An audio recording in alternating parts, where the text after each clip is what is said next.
some of these you already know, like Kahoot.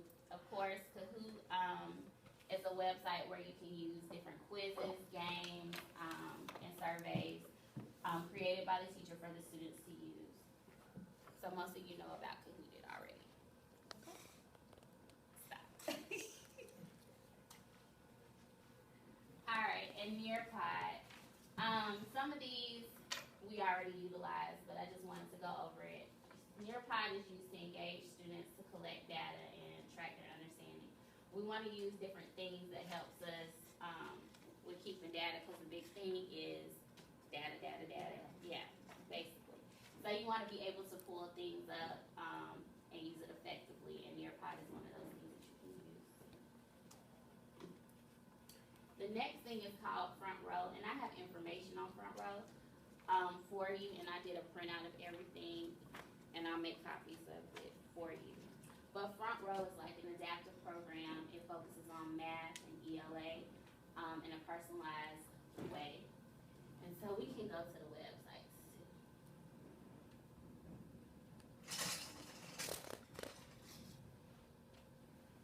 I tried it earlier, and sometimes it worked and sometimes it didn't. But the good thing about it is that it paces with the students on certain things that they are working on with each content area. And also, if the students don't understand something, it shows a video for them as well, with another student actually teaching it to them. So it's really personalized, yeah. And it's free. And this is aligned with the core curriculum? Mm-hmm. Is it coming up or no? No, I mean, I have to sign in and log in, okay. but I have to do it on Google Chrome. So I can show you another time, not to take up too much time. Okay. But basically, you can watch the video to show you how to do everything. You know what? I have it on my screen. I don't know why it's not coming up there. It's coming up, I think. Oh.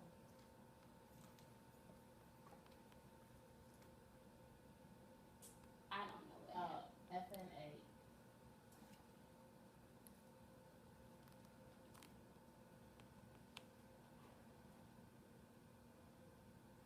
Let me go to display. Switch.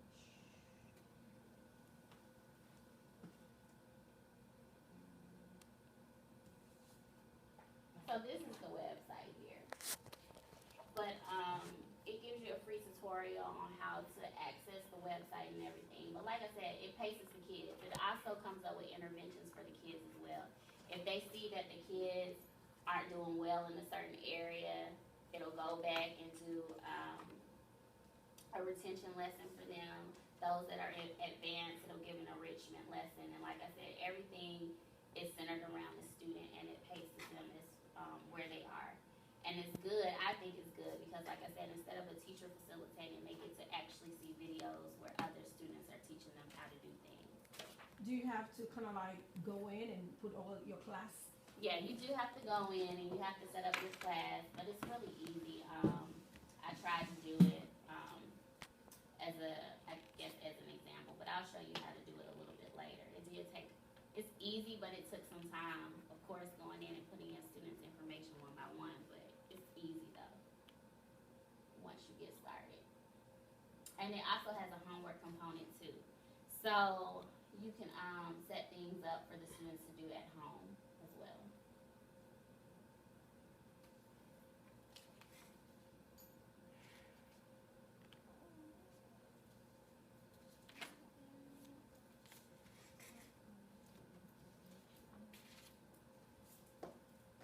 So Quiziz is also another site. I'm trying to make it bigger. You know how to make it bigger?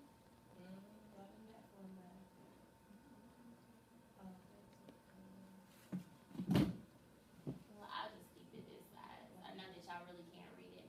But Quiziz is another, it's like Kahooted, but it's a little bit better than Kahooted because it has a component where it goes at the student's pace. You know how in Kahooted, once you answer a question, that's it, and the time is up and moves on. This one doesn't do that. It gives the students time to actually look at the question and answer it at their own pace. And it also tracks the kids just like Kahooted does. It has a homework component as well. In comparison with Kahooted, I like Quiziz better because like I said, it goes at the student's pace, but Kahoot it, you can actually stop and discuss the question. This one, it goes just like that once the student answers it, yeah. So it's up to you, but both of them are good, but I would prefer quizzes, but I would just test them out because they're very similar.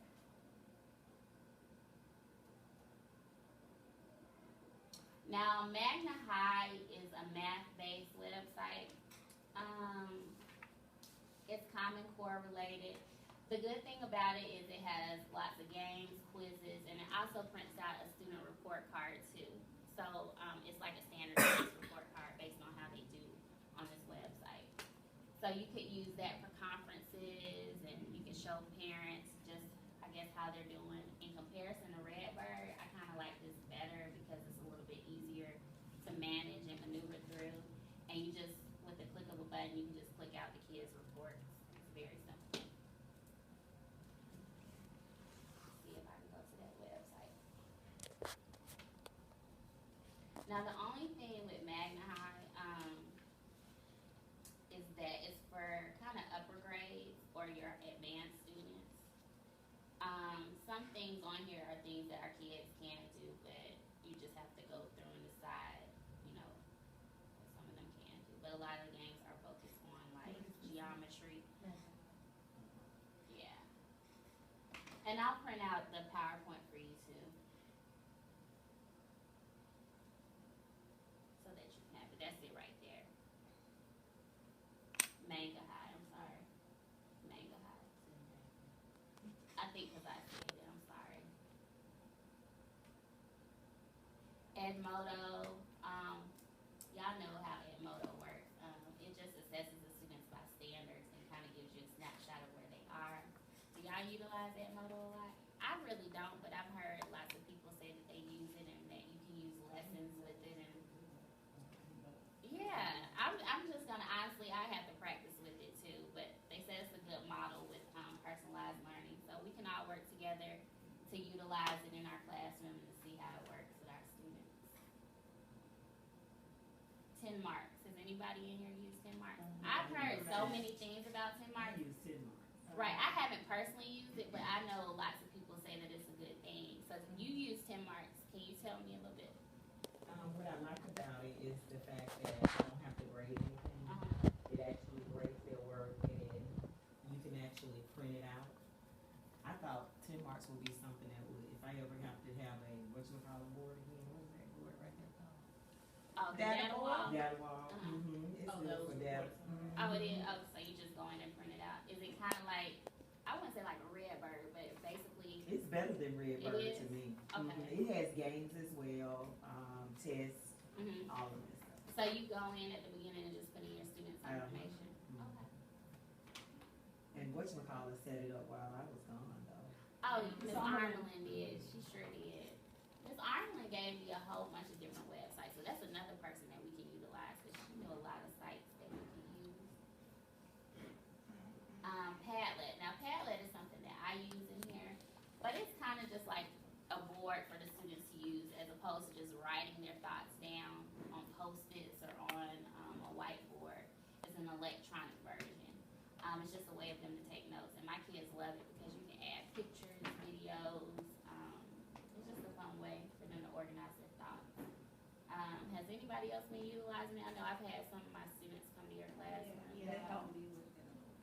Do your My kids like students, it? yeah, they like it. They use it to, like, after we go over the Georgia Euro for the week or whatnot, they use it to kind of put their thoughts on the important facts that they learn Mhm. about that person, and they add pictures, and then some of them go back and do more research on the person and add more facts that weren't included in the book.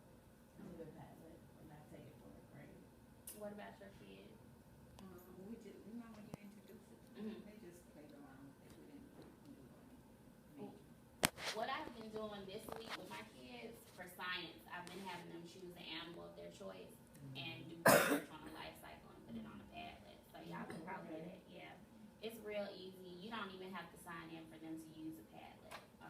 And then But just once email they it to use you. Yeah, They save their work, right? you can save it and you can have it emailed to yourself. So I can show you how to do that. Yeah, and I've had parents do it at home and the kids send it in for homework on different stuff too, so it's very good to use. Think Circa. Let me look up Think Circa. Hold on one second. I've only used Think Circa once, but I think it's Common Core based and it's just different. The subject is centered around literacy. Let me see if I can pull it up.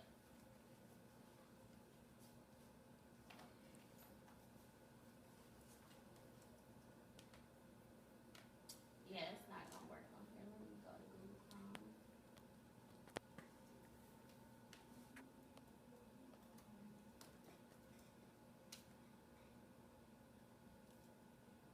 It's just personalized literacy and ELA for the kids.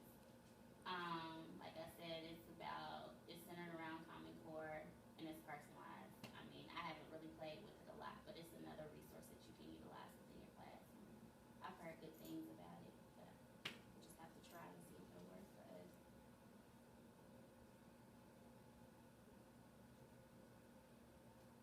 And that's it.